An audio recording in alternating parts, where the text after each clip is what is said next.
Yo, classmates were confusing these legislations. I agree we have legislations for marketing, né? Then we also have legislations for managing labor and stuff. So yeah, they were confusing these legislations with those of uh, management of labor. So let's not confuse them, né? Yeah. So number one, Agricultural Products Standard Act ensures that the products are in a good quality with less harm.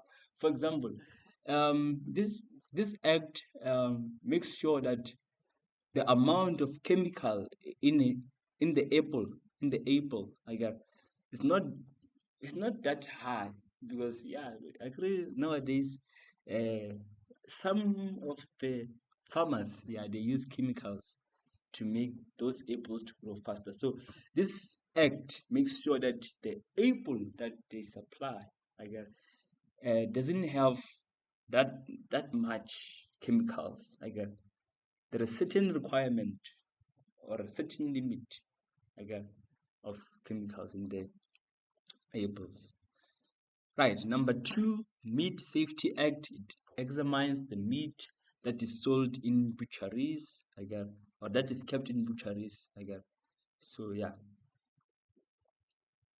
they have inspectors that, that will go there to butcheries and they will examine the meat. Or hey, meat, is it good?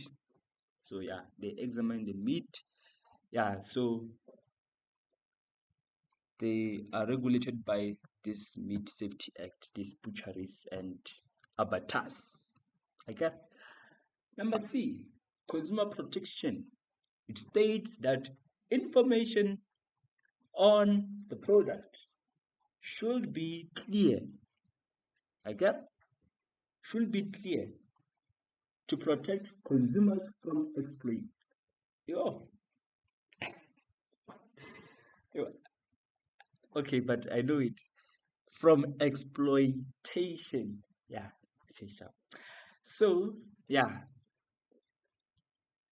it protects consumers from exploitation. You know, it protects consumers um, um, from from harm because the producers can just name the product or okay, this product um, is for hair treatment.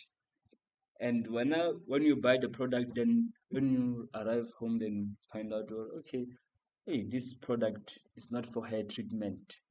It's for is for let me say is for skincare.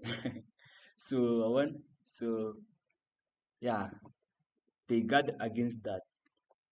So that's consumer protection. So if this is a hair treatment product, it must state or it must be uh, uh, yeah, it must state or okay, this product is for hair what. Okay, this product is for skin care and nothing else. Then, Perishable Product Export Control Act. This act controls the export of perishable products.